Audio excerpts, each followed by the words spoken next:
Ngayon nga kapatid ay usap-usapan nga itong post ni Boss Dogs patungkol nga yan dito sa Blacklist International na kung saan alam naman natin kapatid na kapag si Doggy nga ay nag-post, nagkakatotoo nga o totoo ang kanyang mga ini-spoil dito nga sa kanyang social media account.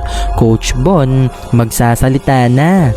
Pinatalo nga ba ang Blacklist International dahil may extend pa ito dito nga sa ESL? Pag-uusapan natin yan sa araw na ito. Pero bago nga natin ito pag-usapan, huwag nyo kalimutang mag-subscribe at i-hit ang notification bell para mas maging updated ka pa sa mga future uploads natin. Ano pa bang hinihintay mo? Tara!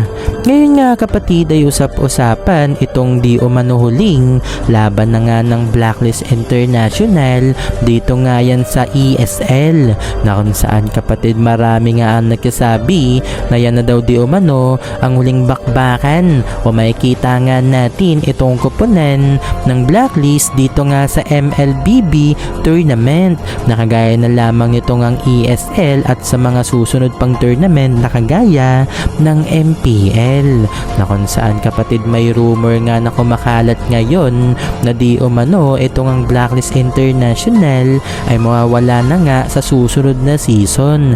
Nadagdagan pa nga yan kapatid nang mag-post nga itong si Boss Dogs na tila'y in-reveal na nga ni Doggy ang kahinatnan ng Blacklist para sa susunod na season.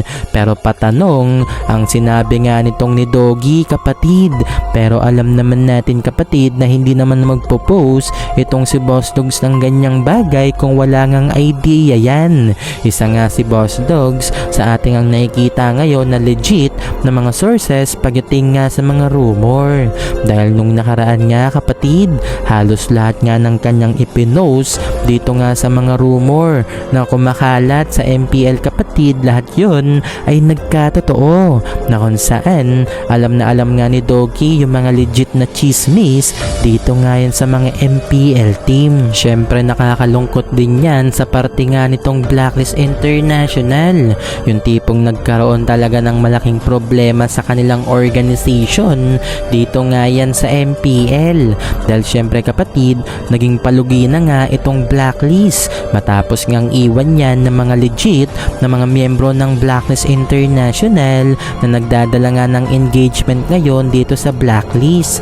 The more na wala kasing engagement sa Blacklist International kapatid, wala ngang nag-i-sponsor sa kanilang kuponan. Kagaya na lamang noong nandito nga itong V-Wise na napakataas talaga ng engagement nitong ang Blacklist. Kaya naman naglalakihan din ang kanilang mga sponsors na nakakatulong nga sa kanila kapatid para sustain nga sila dito nga sa MPL, lalo na't kada season nga kapatid pamahal na rin ng pamahal ang slot ng MPL. Kaya nga yung susunod na season kapatid, hindi ba't binalak ni Boss Dogs na kumuha ng slot sa MPL na kung saan ayon nga kay Doggy ay napakamahal na daw ng slot, hindi kagaya noon.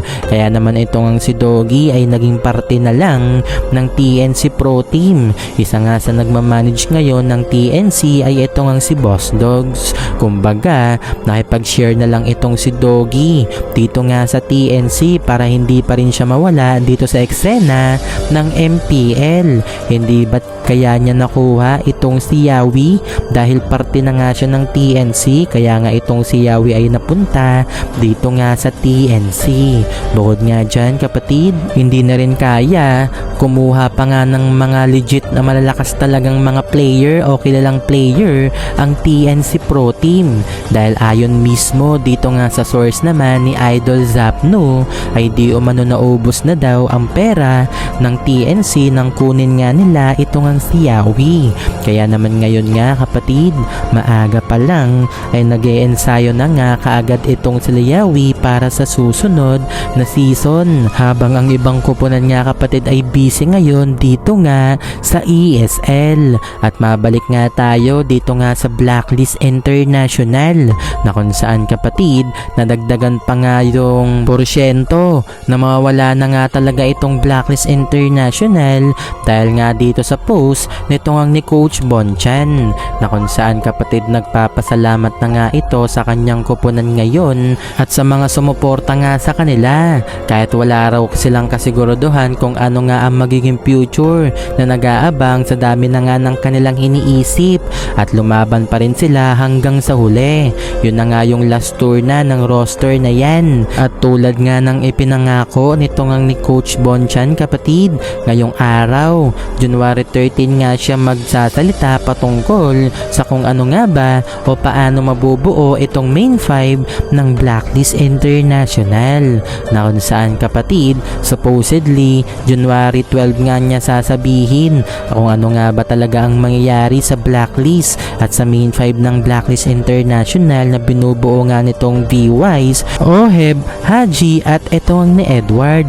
Pero since sila nga kapatid ay umabot dito nga sa mga susunod na round ng ESL dahilan kung bakit in-extend nga ni Coach Bon ang kanyang announcement ngayong araw na ito January 13 na kung saan kapatid marami rin ang nagsasabi na di umano dito nga sa game 3 ng huling laban nila kontra dito nga yan sa Alter Ego kapatid, kaya naman daw talunin ng Blacklist ang Alter Ego pero kakaibang pickings nga ang ginawa nito nga ni Coach Bon dito nga sa game 3. Marami nga ang nagduda sa drafting na yon na ipinakita nito nga ni Coach Bon. Kumbaga marami rin talaga ang nagsabi kapatid na matatalo yung draft na yon at hindi nga nagkamali ang mga tao na kung saan ito nga si Haji kapatid ay naghilda at hindi nga yan usual sa atin.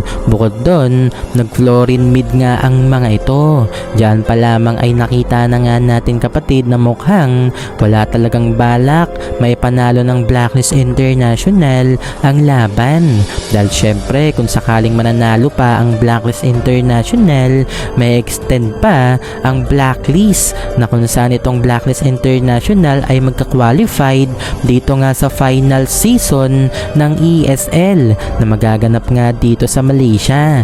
Pero kasi ang usap-usapan kasi dyan kapatid ay padidisban na nga itong Blacklist para makapasok na nga itong bagong koponen na di umano kumuha na nga sa slot ng Blacklist at ito nga ay ang Team Falcons.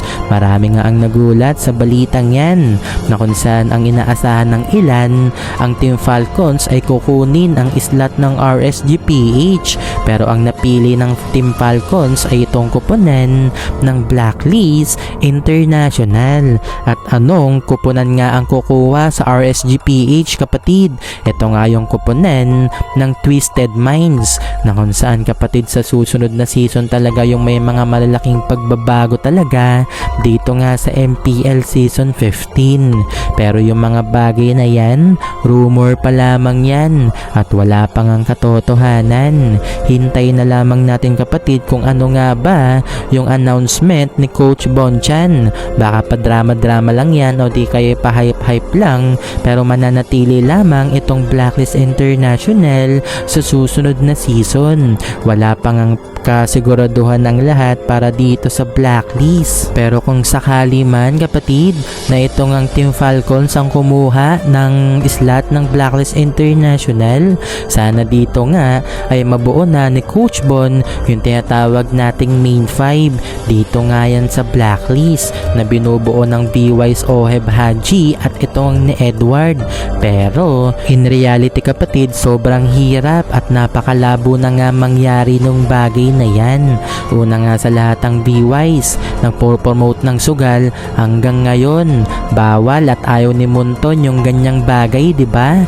Bukod dyan, eto ang si Edward maganda yung ipinapakita dito sa Aurora na kung saan sa Edward nga kapatid ay nag-qualified kasama ang kanyang mga kakampi dito nga sa ESL at maglalaro nga sila dito sa Malaysia sa Pebrero na nga magaganap yung tournament na yan. Kaya sa mga ganyang senaryo pa lamang may isip talaga natin na wala talagang main 5 na magbabalik. Pero kung totoo man kapatid na itong ang slot ng Blacklist kinuha na ng Team Falcons at kung dito pa rin itong ang si Coach Bonchan, Sana nga kapatid ay makabuo na si Coach Bon ng malakas ulit na kupunan. So kapatid, ano ang reaksyon mo sa video na ito?